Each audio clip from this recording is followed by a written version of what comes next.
This video is brought to you by Devout Decals, makers of reusable Catholic art for your home altar, your bedroom, and your home classroom. One of the great dividing lines between the Catholic Church before Vatican II and after Vatican II is the notion of the social reign of Christ the King. Yes, on the post-conciliar Novus Ordo calendar, there is a feast for the reign of Christ King of the universe, or whatever it's actually called, but it was moved on the liturgical calendar from its pre-conciliar date, and it represents really different things entirely than the old pre-Vatican II feast did. In the debates in the 1980s between Archbishop Marcel Lefebvre, founder of the SSPX, and Cardinal Joseph Ratzinger, the prefect of the Congregation for the Doctrine of the Faith, was the issue of Christ the King, specifically the social reign of Christ the King. According to the biography of Archbishop Lefebvre, as well as other biographies and his own speeches and things, you can buy that book, by the way, on the website for Angelus Press. But Archbishop Lefebvre, could not get Cardinal Joseph Ratzinger, the future Pope Benedict XVI, to affirm the pre-conciliar teaching of the social reign of Christ the King that goes back to antiquity. That wasn't really formally defined in any way until 40 years before the council, because Christians everywhere got it. They understood it. A priest could preach on it from the ambo on Sunday at Mass, and everybody got the idea. Until the French Revolution and the cascading effect that had across the West. Then all of a sudden, the very issue of what Christ the King meant became issue that took on such a life of its own that after World War I, the popes, Pius XI specifically, had to teach formally on the issue. 40 years later, the church changed its mind on it. But the fact that he could not get Cardinal Ratzinger to affirm the pre-conciliar teaching was a big deal, and was one of the straws that broke the camel's back, leading directly to the so-called illicit consecrations of the bishops of the SSPX in 1988. There were a couple other things that happened there, but the rejection of social reign of Christ the King is how you got a pack a mama debacle and the Assisi thing in 1988, and a lot of other things. Ratzinger reportedly tried to straddle the line between the two divergent teachings on that feast in keeping with his hermeneutical continuity, which has, by the way, since been rejected by Francis. One of the statements they made about the liturgy was talking about how the only hermeneutic that was permitted was Francis's hermeneutic, which is definitely one of rupture, which, ironically, Ratzinger spent his whole professional life after Vatican II warning about that you cannot have a hermeneutic of rupture, targeting both traditionalists and people from Francis's wings of the post-conciliar order.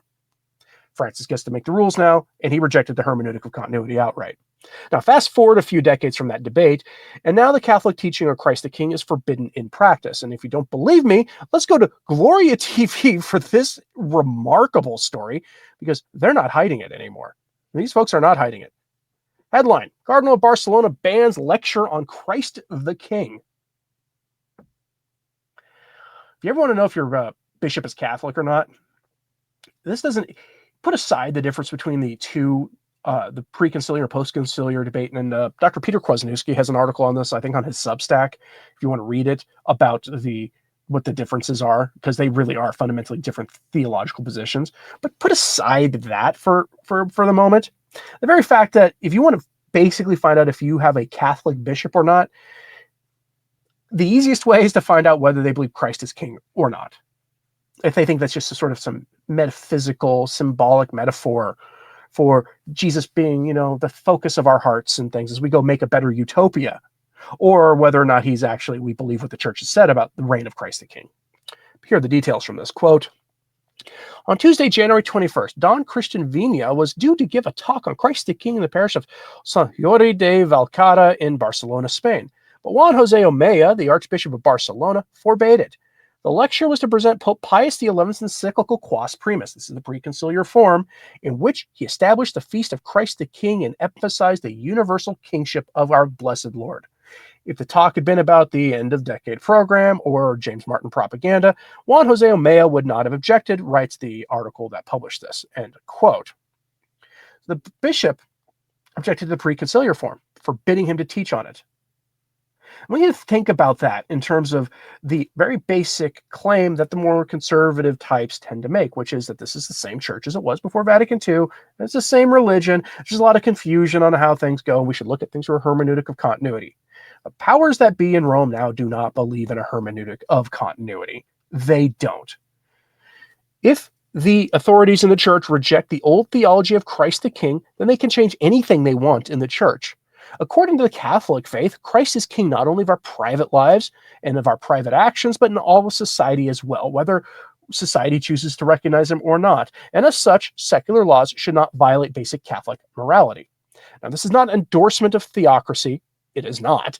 It's simply stating that laws should conform to the natural law and the law of God, which would include Sunday work laws and all the moral hot-button issues that the Catholic Church has found itself on the losing side of since the 1950s with the secular world and in the post-World War II era. That's not theocracy. Theocracy would be the state saying, no, you have to be Catholic. And that's not the church's position. And really it hasn't been. Some rulers have gotten that idea in their head, but they're usually the ones who kind of undermined the church's authority in the long run and helped to bring about the so-called Reformation. Now, this rejection of Christ the King has manifested itself really in two ways. In the church now, we see a rejection of morality as embodied by this recent story. So we go to Deacon Nick Donnelly on X, who shared this bizarre story. He says, quote, a Catholic school under Cardinal Nichols' governance, which is in the UK, has sacked a pastoral council for upholding Christian teaching on holy matrimony. St. Anne's Catholic School for Girls, Enfield, sacked Gozen Soidag for posting on Instagram following vehement complaints from a parent. They sacked her on her birthday, accusing her of of hating women. Posts saying, quote, she was told to pack up her belongings and leave the premises. Miss Soidag left in tears without being able to say goodbye to colleagues and students. All this happened on her birthday. So much for acting justly and loving tenderly, an ethos they vaunt on their website.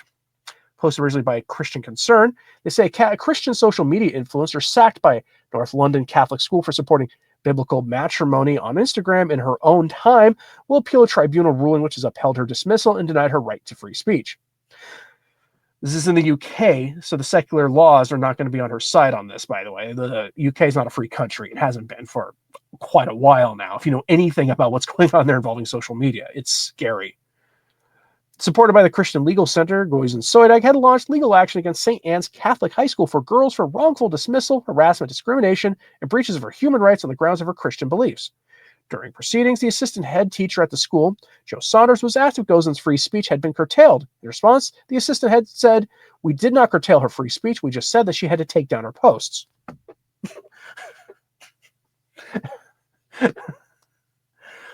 Yes. We did not curtail your free speech. Now, please take down the speech we don't like. Bravo. Bravo. You get the idea. The other way, though, that this denial of Christ the King manifests itself is in false ecumenical dialogue. Since Vatican II, the church has suffered from what I call ecumenia, basically meaning that it's willing to deny its own foundational claims to make Protestants and schismatic groups with valid orders and sufficient influence feel good about themselves by affirming them that their schism and heresy is fine and that they don't really need to come home to Rome. See, this rejects all the post-Reformation and post-Orthodox schism teachings of the church on the notion of submission to the Roman pontiff, but that doesn't matter at all. The only people they really care about submitting to the Roman pontiff are meanie-headed trads who point out that things are very different now than they were up to about 60 years ago, and that maybe we should rethink the direction things have gone. Now, this latest form of this rejection is reported on by the Catholic World Report, with this rather unfortunate headline of Rome to host ecumenical vigil during week of prayer for Christian unity.